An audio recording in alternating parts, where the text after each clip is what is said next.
Menteri BUMN Erick Thohir memposting sebuah video di akun Instagram pribadinya Senin 22 November.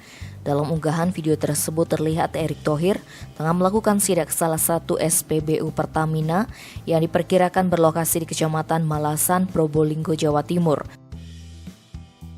Dalam videonya, Erick Thohir mempertanyakan aturan penggunaan toilet di SPBU tersebut yang mengharuskan pengguna jasa mesti membayar sebesar Rp2.000 saat menggunakan dan Rp4.000 untuk buang air kecil dan mandi. Pungutan ini disebut digunakan untuk biaya perawatan.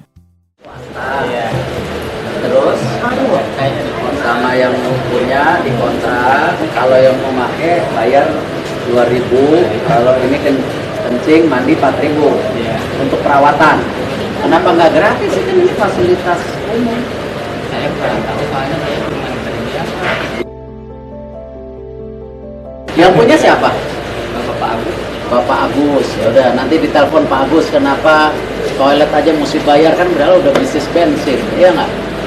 Kepada Direksi Pertamina, saya mengharapkan fasilitas umum seperti ini harusnya gratis, karena kan sudah dapat dari jualan bensin, udah gitu ada juga toko kelontong, jadi masyarakat mestinya ya mendapatkan fasilitas tambahan.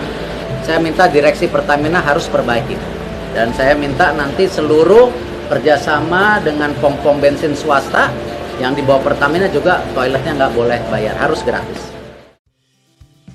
Dikonfirmasi Bali Express Selasa 23 November, Unit Manager Communication NCSR Pertamina Marketing Region Jatim Balinus, Deden Muhammad Idani mengatakan, pihak Pertamina berterima kasih atas masukan yang disampaikan Menteri BUMN Erick Thohir serta masyarakat demi Pertamina agar semakin lebih baik. Pihaknya akan mengingatkan seluruh SPBU untuk menyediakan dan memberikan pelayanan terbaik untuk masyarakat. Tim Bali Express melaporkan.